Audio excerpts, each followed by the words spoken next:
Assalamu alaikum and good evening, good afternoon everybody. And our apologies for keeping you waiting for this press conference. Unfortunately, due to the huge traffic jam, Qasim Rasool Ilyas Sahab could not reach here. आज की यहाँ press conference में आपका इस्तकबाल है। ये मुस्लिम personal law board की तरफ से प्रेस कॉन्फ्रेंस हो रही है और जैसा आप जानते हैं कि मुस्लिम पर्सनल लॉ बोर्ड तमाम मुस्लिम जमातों का एक कन्फेडरेशन अगर आप कहें या उनका सबके मिलकर जमात जो सिर्फ पर्सनल लॉ इश्यूज से रिलेटेड चीज़ें देखती है। तो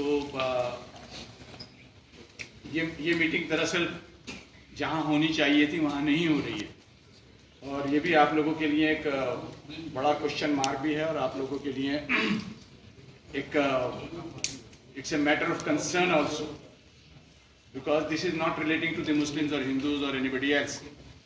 It is relating to you only now, because they refused us to give the permission to hold the press conference there, wherein we know it that the space was there. हमने पहले telephone करके मालूम किया था कि आपके पास space है। उन्होंने कहा हमारे पास स्पेस है। कासिम रसूल इलियास साहब वहाँ गए और उन्होंने बुक करने की कोशिश करी। तो उन्होंने कहा एक्चुअली आप क्या करना चाह रहे हैं? तो हमने कहा कि ये जो हुआ है उसको पर हमारा मुस्लिम पर्सनल लॉ बोर्ड का पॉइंट ऑफ व्यू हम रखना चाह रहे हैं। तो उनका छाप रुकी है और फिर उसके बाद वो इधर उधर घूमते रहे और 15-20 मिनट बाद उन्होंने कहा सॉरी हम आपको ये नहीं दे सकते। कल जो वाक़या पेश आया जामे मस्जिद जो ज्ञानवापी महल्ले में वाक़े है, उस वाक़े ने इस मुल्क के न सिर्फ 20 करोड़ मुसलमानों को बल्कि मुल्क के संविधान पर यकीन रखने वाले, भरोसा रखने वाले और मुल्क के सेकुलरिज्म को मानने वाले इंसाफ पसंद तमाम शहरियों को बहुत ही सदमा पहुँचाया है। चाहे वो किसी धर्म से ताल्लुक़ रखने वाले हों, किसी इलाके से ताल्लुक़ रखने वाले हों। जैसे मुसलमान इस वाक़े से बहुत ही रंज की हालत में हैं, इसी तरह हमारे बहुत से हिंदू भाई, सिख भाई और दूसरे वर्गों के लोग जो इस बात पर यकीन रखते हैं कि हमारा देश मजहब का गुलदस्ता है और यहाँ मुख्तलिफ धर्म के मानने वाले लोगों को यकसा तौर पर इज्जत दी जाती है और उनकी इबादतगाहें, इबादतगाहों की हिफाजत होती है, उन सबको धक्का लगा है। हमें सिर्फ एक मुसलमान की हैसियत से नहीं बल्कि इस मुल्क से मोहब्बत करने वाले एक शहरी की हैसियत से भी हमें इस वाक़े से बहुत रंज पहुँचा है।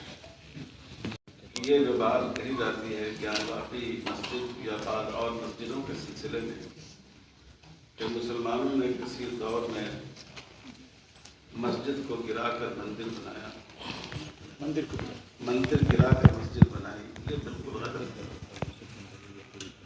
सबसे पहले तो आपको इस्लामी तसव्वुर को समझना चाहिए, इस्लाम की सोच को समझना चाहिए, क्योंकि इस्लाम में गसब की हुई ज़मीन, दूसरों की छीनी हुई ज़मीन पर मस्जिद बनाने की इजाज़त नहीं है। तो हमें ये बात समझनी चाहिए कि ये हिंदुओं और मुसलमानों के दरमियान नफरत पैदा करने के लिए एक अफसाना गढ़ा गया है, तारीख ऐसी लिखी गई कि जिससे आपस में दूरियां पैदा हो जाए। वरना आप देखिए हिंदुस्तान में जितने पुराने मंदिर हैं, हजारों साल से हैं, हमारे हिंदू भाइयों के मुक़द्दस मकामात, कई मुसलमान ख़ानदानों की हुकूमतें आई और गई, कभी कभी किसी ने उसकी ईंट खुरचने की कोशिश नहीं की। तो अगर मुसलमानों की ये सोच होती कि हम दूसरों की इबादतगाह पर ज़बरदस्ती कब्जा करके उसको मस्जिद बना लें, क्या ये मंदिर मौजूद होते या दूसरी इबादतगाहें मौजूद होती?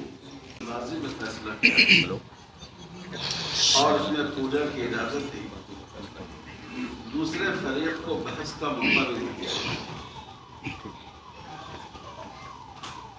یہ بات بہت ہی اس کی وجہ سے عدالتوں اور کا جو انصاف دینے والے ادارے ہیں ان کے بھروسے کو چوٹ پہنچی. جو اقلیتیں ہیں مائنارٹیز ہیں وہ محسوس کر رہی ہیں کہ کہیں ایسا تو نہیں ہے کہ عدالتوں نے اکثریت کے لیے اور اقلیت کے لیے الگ الگ پیمانے مقرر کر دیے. اس کی مثال بابری مسجد کا فیصلہ ہے. بابری مسجد کے فیصلے میں کورٹ نے اس بات کو مانا ہے کہ اس مسجد کے نیچے کوئی مندر نہیں تھا, مندر توڑ کر مسجد نہیں بنائی گئی. یہ دونوں باتیں فیصلے میں مانی گئی, لیکن ایک طبقے کی آستھا کی بنیاد پر اس کو ایک فرقے کے حوالے کر دیا. تو ظاہر ہے کہ کورٹ کا کام آستھا پر فیصلہ کرنا نہیں ہے, دلیل کی بنیاد پر انصاف کرنا ہے. تو ہمیں بہت اس بات کا احساس ہے ہم سب لوگوں کو کہ آخری جگہ جہاں انسان انصاف کی امید رکھتا ہے وہ ہماری عدالتیں ہیں. لیکن ہماری عدالتیں بھی ایسے راستے پر چل رہی ہیں جس سے لوگوں کو اعتماد کو ٹھیس رہی ہے, لوگوں کا بھروسہ اس کی وجہ سے ٹوٹ رہا ہے. یہ بات صرف ہم نہیں کہہ رہے ہیں, یہ بات ملک کے بڑے بڑے قانونیاں اور جو قانون کے ماہرین ہیں وہ بھی یہ بات کہہ رہے ہیں. یہ اس پر ہمیں صرف ایک مسلمان ہونے کے حصے سے نہیں, اس ملک کے ایک شہری ہونے کے حصے سے افسوس ہے کہ ہم سب کے بزرگوں نے, پرکھوں نے آزادی کی لڑائی لڑ کر, قربانیاں دے کر ایک ایسے دیش کا تصور کیا تھا جس میں مختلف جاتی کے لوگ, مختلف دھرم کے لوگ